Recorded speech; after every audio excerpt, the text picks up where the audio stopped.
Okay, so we are doing introduction to dividend policy. And before we move on, we want to understand what is dividend, right? Dividend is the portion of profits that is paid out to investors or shareholders, right? Dividend is a portion of profit that is paid out to shareholders. So when they make profit, they decide whether to pay dividends or retain the money. And if they are to pay out dividends, they have to decide which portion,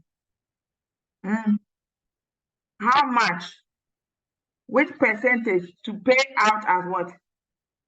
Dividends. All right. So the board might decide to pay dividends yearly, semi-yearly, or quarterly. So dividend policy can be two ways, whether they will pay out dividends, or they will not pay out what? Dividends. All right. I want to know forms of dividends, as in ways dividends are paid. We have cash dividends, meaning that they pay, this is where the board of directors or the financial manager decide that they should pay out dividends, cash. That is where they pay out dividends in the form of what? Cash. Well, that is on paper, but in reality, they will write a check. In reality, they will write a check for the firm, for the shareholders to go and take it from their various banks. The next one we have is property dividend. Property dividend is when a firm decides to pay out a dividend in a form of assets. So whether they'll pay with cash, with real estate, with merchandise, we call it property dividends. In this case, they are not paying it cash. So they decide on the value of the dividend they have to pay, the fair value of the dividend they have to pay, and they will give you an asset which is worth the dividends they would have paid in cash to you. All right. The next one is liquidating dividend. Liquidating dividend is dividend that is paid based on the paid-in capital. So based on the capital that has been contributed. Now we say with this type of dividend, firms have to do a thorough investigation because they might not be paying, they are not paying out of profit, they are paying from capital, and at the end of the day, it's going to affect the paid-in capital of the what? Of the firm. The next one we have a stock dividend. Stock dividend is where firm decide to pay out its dividend using shares. So they're going to give you additional shares to take off dividend. Normally, when a firm wants to raise capital, additional capital, and it happens that they wouldn't like to increase the number of shares they have, they want to raise it from the shareholders they have, and they are going to pay give you additional dividends, increase your dividends, and that is a form of dividends, another form of dividend that is paid. Now, dividend policy, theories and the dividend policy. The two main theories and the dividend is dividend relevant theory and dividend irrelevant theory. Dividend relevant theory is saying that the dividend policy that is adopted affects the value of a firm. The dividend policy that is adopted affects the value of a firm. So what are we saying here? Now, practically or logically, or looking at a risk averse person like me, I would prefer to invest in a firm that to patronize the shares of firm that pay dividends. And by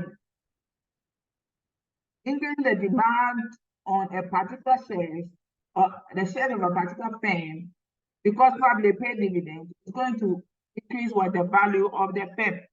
Now, basically, the value of a share is determined by the demand and supply. So if the demand is high, then the price of the shares will increase. With that is, then the value of the firm increases. We have dividend irrelevant theory. Dividend irrelevant theory by Miller and Modigliani. We know that Miller and Modigliani in finance assume a perfect market. Miller and Modigliani in finance assume a perfect market, where they believe that there is no information asymmetry, there's no conflict of interest or agency cost or agency problem. Then put that there is no tax, which is not true in reality.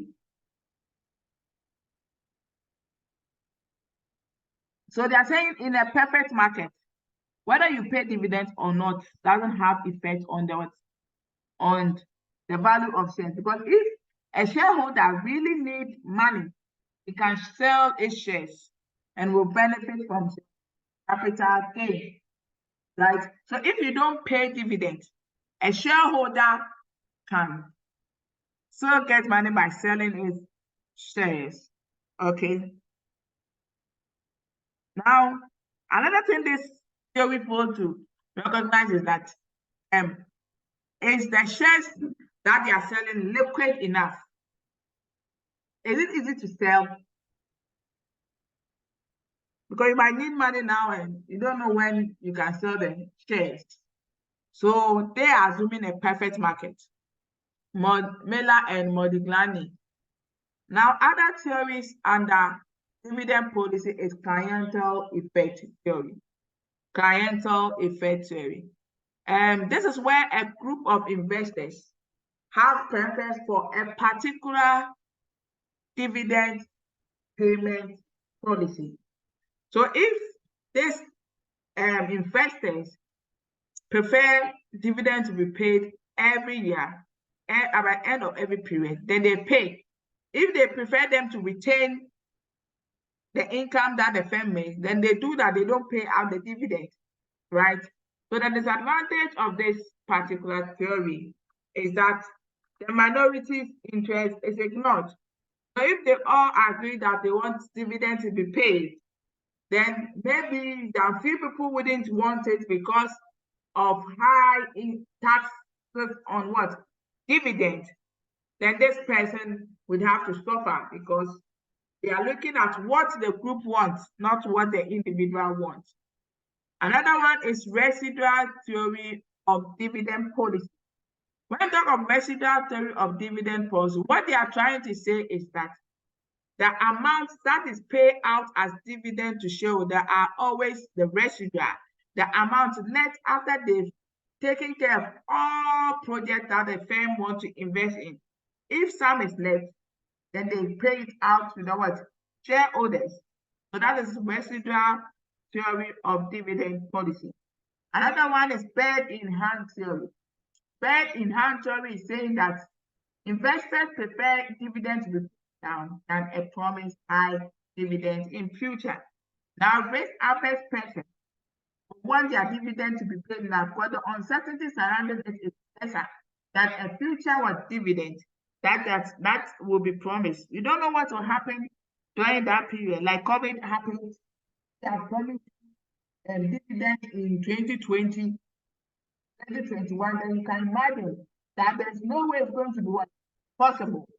So investors prefer dividend to be paid now, even if it's low, because there's no risk associated with it. Now we are done with the theories and the dividend. Now, another thing we want to then is stock repurchase. They are saying there are instances that firm can purchase back their shares, especially when they are doing recapitalization, and then they will probably decide to purchase back their shares. So repurchasing or purchasing back shares is normally when they want to make some changes in their what capital structure. Okay, all right. So that is it under dividend policy. Thank you. We are done.